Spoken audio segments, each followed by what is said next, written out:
ndeysaan Mbaye Diouf ba demee Waly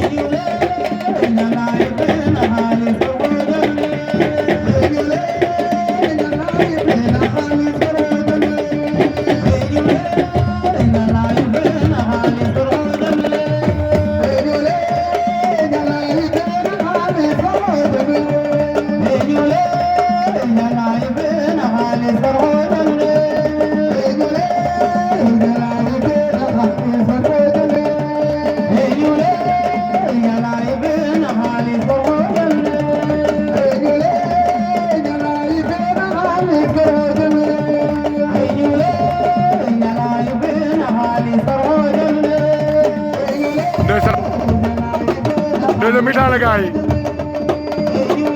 Petit Waly